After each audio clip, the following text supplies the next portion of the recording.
Hi, Greg Weldon here with the Global Macro Strategy Report from Monday, December 1st. Today is really quite a special macro report. Decided to kind of look back at the year, being December 1st.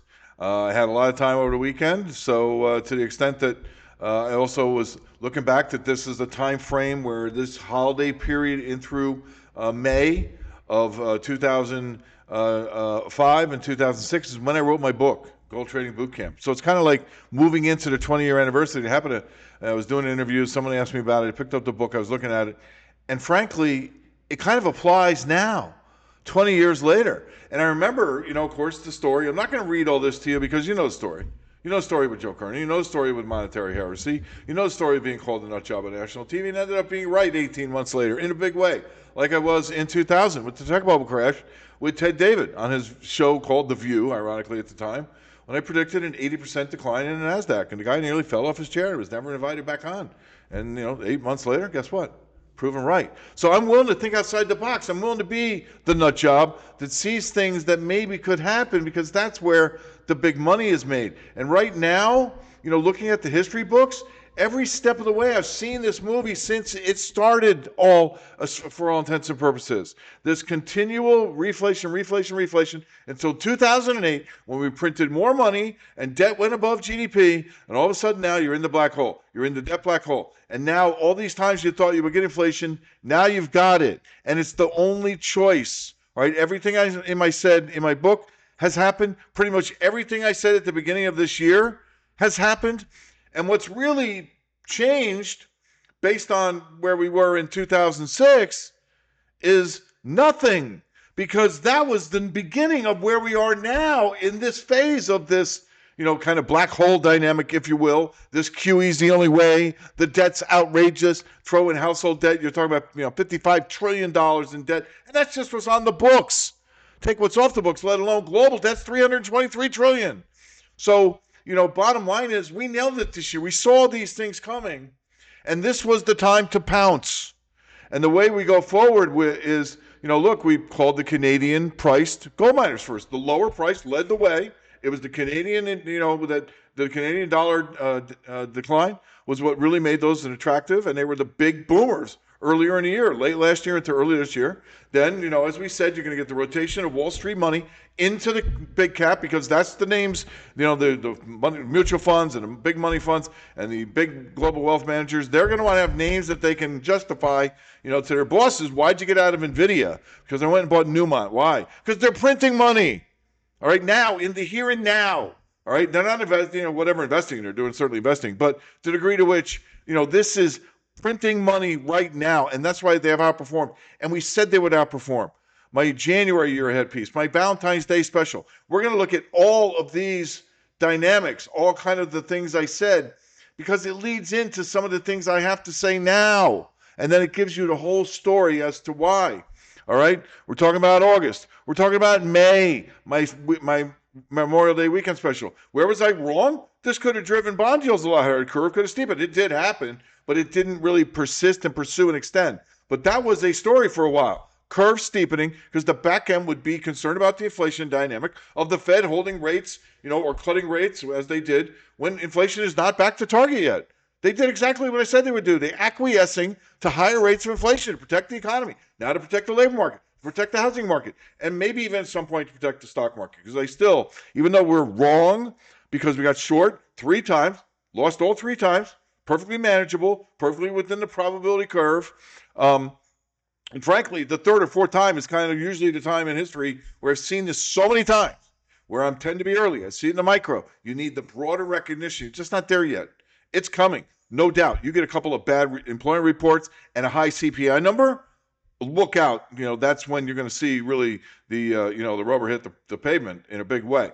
In terms of the book, I just want to promote it a little bit because I've been asked so many times, and Wiley was my publisher. The woman who was my agent at the time moved on to Simon Schuster. They came back to me in 2019 and wanted me to write a sequel. I thought about doing it, but I write a book every weekend, and it's like I'd rather write a book for my clients. I'd rather write a book to build my business in terms of being a marketing tool, to the degree that the book doesn't make money. I mean, it's more about name recognition and kind of ego, if you will. So it was great to write a book. I mean, it's be there forever. And it's great to be able to go back and say, look, I told you so. I mean, hey, I'll take a little credit for some of the things I've said in the past, because frankly, thinking outside the box is what got us here. All right. And it's the same thing. All right. It's the same thing now. 20 years later, I can still define it. Kind of the same thing. Global imbalances intensify all the time. What does that mean? It means U.S. debt to GDP is at a record high. How many countries are above 100% now? It's outrageous compared to where you were in 2008, but it's the trend. And it's the same trend that started then when we started QE. All right? Like I said on CNBC, the Fed will monetize public debt, and they will use newly printed money to do it. Joe Kernan thought I was out of my freaking mind. And you know what? It's Clueless Joe. You've heard of Shoeless Joe. That's the Clueless Joe. I'm sorry. But, the guy's kind of an arrogant little son of a bitch. At any rate, you're talking about the consumer. I mean, here it is. We're talking about AI. It's great for the stock market. It's not good for the consumer. It's not good for the underlying economy. It's not good for consumer final demand dynamics, particularly around discretionary items when the prices of services are still running 4 to 5% year over year. So the stock market is going to have a day of reckoning here with the underlying economy and consumer final demand, which is flagging. Compared to inflation, it's flatlined. The consumer's cocooning, he's choking. You get a labor market debacle, that's a dagger in the back, especially if inflation goes up at the same time. You want to see a summer of social unrest in 2026? The stage is being set right here. All right, the global economy is perpetual debasement of the dollar. The dollar's down 75% in real terms compared to gold. All right, measure 1 ounce of gold. That's your purchasing power of the dollar. Every currency we measure this in, and silver. All right, the dollar is down 74.9% since 2015, last 10 years. All right, since in the last 12 months, it's down 40%, 41 point something. It topped 41%. That's crisis territory every time. We're talking 1980, 81. We're talking 1987. We're talking 1990, 2000, 2007, 2011, 2020, 2019, before even the pandemic hit. Someday things will change, and that was someday was 2008 when I said they're going to do what they ultimately did. That changed everything. That was kind of the point of the book. And then you're facing the ultimate monetary conundrum, which is what I'm talking about now. You facilitate a recession by raising rates, okay, and hope that you pay down debt and somehow you take air out of the bubble, right? Or you press the monetary Armageddon button. You keep buying U.S. debt. There's no limit to how much they can do. There's no limit to how many times and to what degree the dollar can be devaluated in perpetuity, all right? Since 1973, it's down 97%. I mean, it's 2.5 cents what used to buy a dollar's worth. Now buys 2.5 cents worth. Basically, you got to pay 48 times more to buy the same thing, in essence. And you think about it, your average car, your average house. I mean, look at all the things. I mean, so the bottom line is, talking about devaluation of the currency to reflate the domestic consumption and even the housing market. Because back then, guess what? In 2006, a lot of people, smart people, could see the housing market coming. The Big Short's a great movie. If you've never seen it, I mean, that's just an awesome movie. I made my kids watch that. So and it gets back to the big picture. I'm going to run through this kind of quick. You've probably seen it before, but for those of you that haven't, this is the theme, all right? That basically Pete Seeger, all right? One side is a bunch with teaspoons. You're talking about a seesaw, okay? The playground seesaw thing, all right? So if you're on the one side and you're putting teaspoons of sand a little bit at a time, well, eventually the sand adds up and starts to tip the seesaw. And all of a sudden you look and you'll be like, wait a minute, how'd that happen so fast? Because you'll reach a point in science that is the tipping point, okay? And it's pretty simple, and a lot of people out there now talking about the tipping point. I've been talking about the tipping point since the latter half of last year, late third quarter, early fourth quarter, started talking about the tipping point. And it was kind of about the debt, and the dynamic around in the last fiscal year, 3 months, they spent or almost spent twice as much money as the revenue was.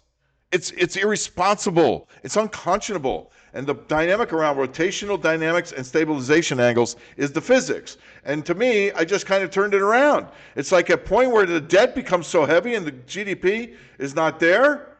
I mean, that's your debt black hole. You've reached that, what was it called again? The rotational dynamic and stabilization angle tipping point, where the debt now flip-flops the seesaw, and now you're in the debt black hole, underwater. It's the same kind of analogy all the way. And you can kind of see where you are now. I mean, it's so much where GDP now, the balance has pushed debt down. It's the heaviness. It's a desert out there. It's the Sahara Desert. It's the Death Valley Desert. I mean, it's anything you want to put on it to make it seem dramatic is what it is, the debt. It's onerous. And when I do this chart, starting with a teaspoon in 1973, then a handful in 87, they printed $100 billion, and people went crazy. $100 billion? People were thinking it was going to be Armageddon like inflation. Didn't happen. It didn't happen until debt went above GDP. Total debt versus annual GDP. 4.6 trillion, 6.6 trillion in 2000 in total public debt. All right, so you had kind of a bigger mound. Then you had a hill, then a freaking mountain, and then a desert. And that's where you are now. All right? Sand is so heavy, it can't, remove it. Okay? I mean, ultimately, you could say they're going to buy back every dollar of debt the U.S. has sold since 1871. And, basically, you could price the price of gold somewhere, if you were to do that, at $162,000 an ounce if you throw in household debt. You want to back all this debt, and somehow Trump thinks he's going to, kind of pay off the debt using gold, and he's going to revalue the gold. It's not happening. There's not enough gold. It's that simple. Or you'd revalue the gold at such a price, and I did the math on this, $162 per ounce for gold would equal $867 for a $20 pizza. Think about pizza at $1.50 in 1971. What's it cost now? $30. Really not that much difference. And here's the debt black hole. That's what I'm talking about. Okay, and this is the Memorial Day weekend. This goes back to earlier in the year.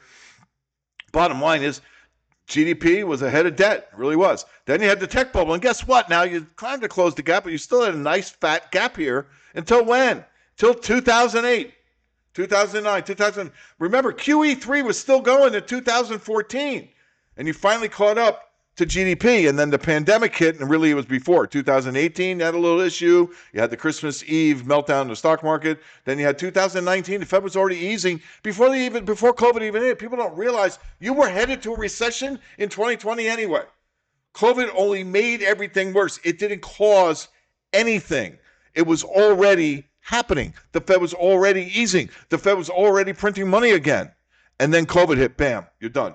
You're done. It's over. You're in the black hole. The gravitational pull is too much. You have to print basically $1. We include household debt. What was it? $1.84 to facilitate $1 in GDP growth. And you need the GDP growth. They can't pay down the debt, and it's a debt deflation. So what are you going to choose? More reflation. It extends everything. Kick the can down the road. Less pain. It's about pain avoidance. You don't want the collapse. You want the slow bleed, not the blow up.